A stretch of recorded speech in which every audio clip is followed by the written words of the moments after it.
দীর্ঘ প্রতীক্ষা আর নানা রকম বিতর্কের অবসান ঘটিয়ে গত বছর মুক্তি পেয়েছিল দেব শুভশ্রী অভিনীত বহুল আলোচিত সিনেমা ধূমকেতু।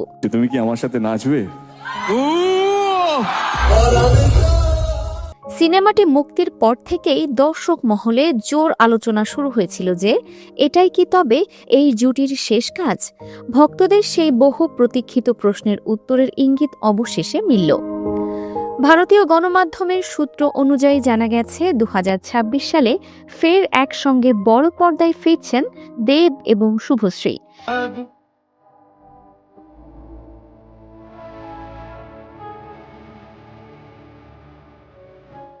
নতুন এই ছবিটির প্রযোজনার দায়িত্বে থাকছে খোদ দেব এন্টারটেইনমেন্ট।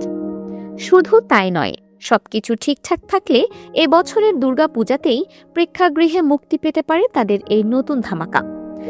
বড়দিনে দেব ও শুভশ্রীর আলাদা আলাদা ছবি মুক্তি পেয়েছিল। দেব অভিনীত প্রজাপতি 2 এবং শুভশ্রীর লহ গৌরাঙ্গের নামরে। দুটি ছবিই প্রেক্ষাগৃহ পাওয়া নিয়ে বেশ বিতর্কে জড়িয়েছিল।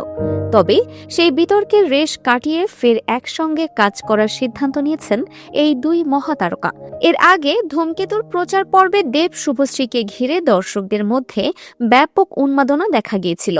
ট্রেলার প্রকাশের মঞ্চে তাদের পুরনো ছবির জনপ্রিয় গানে একসঙ্গে নাচতেও দেখা যায়, যা সামাজিক মাধ্যমে মুহূর্তেই ভাইরাল হয়েছিল। তখন মন্দিরে একসঙ্গে পূজা দেওয়া থেকে শুরু করে সামাজিক মাধ্যমে একে অপরকে অনুসরণ করার ঘটনাও ভক্তদের নজর কেড়েছিল। যদিও ধূমকেতু মুক্তির পর দুজনের মধ্যে কিছুটা দূরত্ব তৈরি হয়েছিল বলে গুঞ্জন ছড়ায়, কিন্তু কিছু মন্তব্যকে ঘিরে তৈরি হওয়া বিতর্কে জড়িয়ে পড়েছিলেন রাজ চক্রবর্তী এবং অভিনেত্রী রুক্মিণী মৈত্র। সেই প্রভাব পড়েছিল দুই তারকার ফ্যান ক্লাবেও।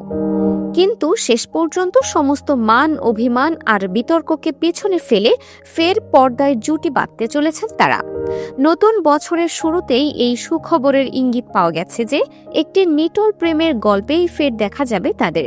যদিও কৌশিক বন্দ্যোপাধ্যায় পরিচালিত ধূমকেতুর পর আসন্ন এই ছবির পরিচালক কে হবেন তা নিয়ে এখনো কোনো আনুষ্ঠানিক ঘোষণা আসেনি। তবুও বহু বছর পর প্রিয় জুটিকে একসঙ্গে দেখার জন্য এখন থেকেই দিন গুনছেন অনুরাগীরা। পর্দার বাইরের সব মান অভিমান ভুলে দেব শুভশ্রী কি পারবেন আবারও তাদের পুরনো জাদু ফিরিয়ে আনতে? 2026-এর দুর্গাপূজা কি হবে এই জুটির রাজকীয় উৎসব? Dinajpur TV multimedia desk.